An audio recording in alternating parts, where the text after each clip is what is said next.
రాష్ట్రంలో ప్రభుత్వ అసమర్థత పాలనపై ఖానాపురం మండలంలో అశోకనగర్ గ్రామంలో నర్సంపేట మాజీ ఎమ్మెల్యే బీఆర్ఎస్ పార్టీ రాష్ట్ర సీనియర్ నేత పెద్ది సుదర్శన్ రెడ్డి ఏర్పాటు చేసిన విలేకరుల సమావేశంలో మాట్లాడుతూ ఇటీవల కురిసిన మొందా తుఫాను వల్ల వరంగల్ జిల్లా వ్యాప్తంగా వేలాది ఎకరాల్లో పంట నష్టం వాటిల్లిందని, పంటలు పూర్తిగా దెబ్బతిన్నాయి.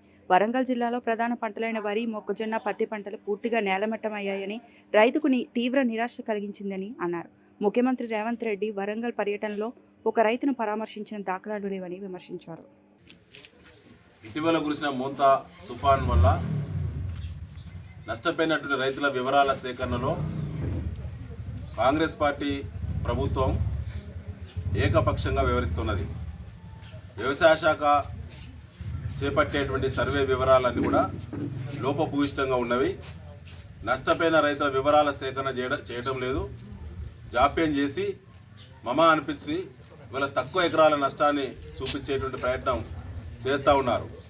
ముఖ్యంగా జిల్లా కలెక్టర్ గారు కూడా నేను ఇవాళ పొద్దున్నే వారి దృష్టికి తీసుకెళ్లడం జరిగింది. ఈ సర్వే లోపభూయిష్టంగా ఉన్నది. ఇది కాంగ్రెస్ పార్టీ నాయకులకు మాత్రమే, వారి సూచనల మేరకు మాత్రమే వారికి అనుకూలమైనటువంటి రైతుల వివరాల సేకరణ జరిగింది.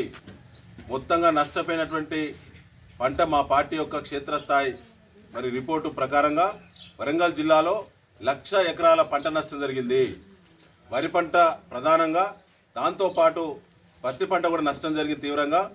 మొక్కజొన్న కూడా చివరగా వేసిన మొక్కజొన్న కూడా సర్వనాశనమైంది. ఇతర పంటలు కూడా తీవ్రంగా దెబ్బతిన్నాయి. పండ్ల తోటలు కూడా దెబ్బతిన్నవి. దీన్ని పరిగణలో తీసుకోకుండా ప్యాడీని మాత్రమే ఎక్స్పోజ్ చేసే ప్రయత్నం చేసిండ్రు. చివరికి ప్యాడీ పండించినటువంటి రైతులకు కూడా ఇలా నష్టం జరిగిన దాంట్లో 20% కూడా చూపించలేకపోయిండ్రు.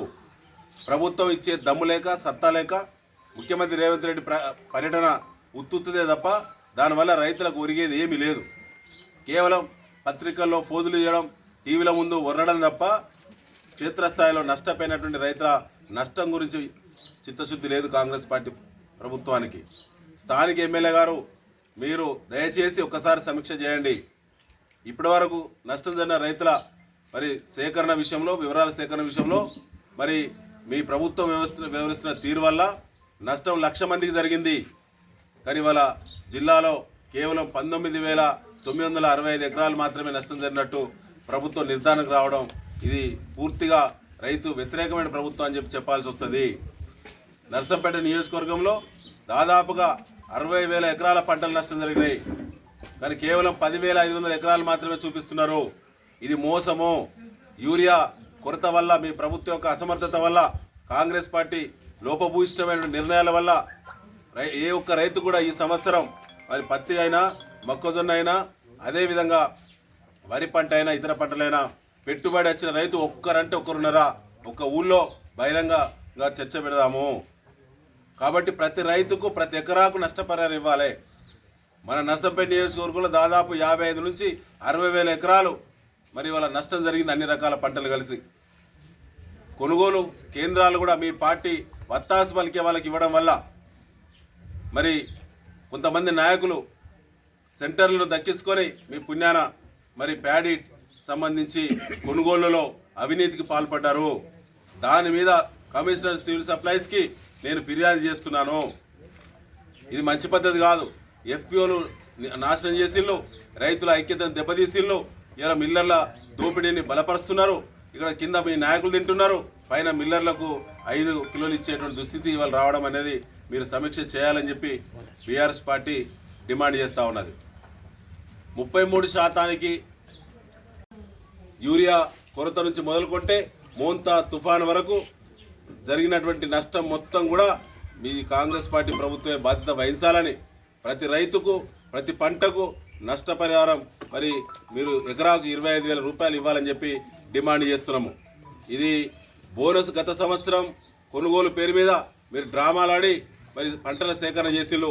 బోనస్ ఇవాళ 500 రూపాయలు కూడా ఇచ్చే దిక్కులేనటువంటి దరిద్రపు ప్రభుత్వము కాంగ్రెస్ పార్టీ. ఇలా బోనస్ చెల్లించలేదు, కానీ కొనుగోలు కేంద్రాల ప్రారంభం పేరు మీద మీ పార్టీ కార్యకర్తలకు మాత్రం అది ఏటీఎంలుగా మారినాయి కొనుగోలు కేంద్రాలు.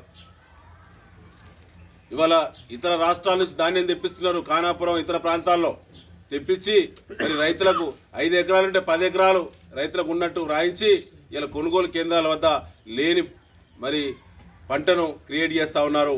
మద్దతు ధర ఎవరి ఖాతాలో పడుతుందో, ఎవరు దీనికి బాధ్యులో మరొకసారి రివ్యూ చేసుకోవాలి. ఖచ్చితంగా దాని వివరాల సేకరణ మా పార్టీ చేసింది.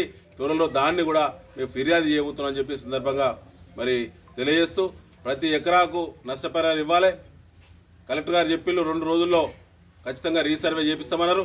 రైతులు కూడా విజ్ఞప్తి చేస్తున్నాం. నియోజకవర్గ రైతులకు, జిల్లా రైతులకు, అన్ని రైతు వేదికల వద్దకు నేటి నుంచి ఎల్లుండి వరకు మీరందరూ కూడా వివరాలు పోయి రైతు వేదికల వద్ద నమోదు చేయించుకోండి. ఒకవేళ మీ వివరాలు నమోదు కనుక చేయడానికి క్షేత్రస్థాయి అధికారులు నిరాకరిస్తే ఆందోళన చేయండి, మేము మీకు మద్దతుగా నిలబడతాం. 2 రోజుల తర్వాత న్యాయం కనుక రైతులకు జరగకుంటే ఖచ్చితంగా నష్టపరిహారం ఎకరాకు 25,000 వచ్చేదాకా రైతులకు మద్దతుగా అన్ని ప్రభుత్వ కార్యాలయాలను నిర్బంధిస్తాం, రోడ్లన్నీ కూడా దిగ్బంధిస్తాం బీఆర్ఎస్ ఆధ్వర్యంలో అని చెప్పి ఈ సందర్భంగా మేము డిమాండ్ చేస్తూ ఉన్నాం. ఆనాడు బీఆర్ఎస్ ప్రభుత్వం ఒక్కటేసారి నష్టం జరిగితే 40 కోట్లు తీసుకొచ్చి ఇచ్చినాం. మరొకసారి నష్టం జరిగితే 16 కోట్లు తీసుకొచ్చి ఇచ్చినాం. మరొకసారి నష్టం జరిగితే 3 కోట్ల రూపాయలు కూడా మంజూరు చేసినాం. ఇలా కలెక్టర్ గారి ఖాతాలున్నా కూడా ఆ డబ్బులు ఇప్పలేని అసమర్థ ప్రభుత్వం కాంగ్రెస్ ప్రభుత్వం. ఇవాళ నష్టం జరిగినటువంటి రైతులకు మాత్రం మీరు రాజకీయ పక్షంలో చూడడం అది మంచిది కాదు సమాజానికి. కాబట్టి అన్ని వర్గాల రైతులకు న్యాయం జరగాలి, అన్ని పార్టీలు ఉన్నటువంటి రైతులకు న్యాయం జరగాలి. రైతులను రైతుగా చూడాలి తప్ప పార్టీలుగా చూసేటువంటి మరి దరిద్రం అది మంచిది కాదు వ్యవసాయ రంగానికి. కాబట్టి ఖచ్చితంగా రీసర్వే చేయాలని చెప్పి మరిన్ని అప్డేట్స్ కోసం మా ఛానల్ని సబ్స్క్రైబ్ చేయండి.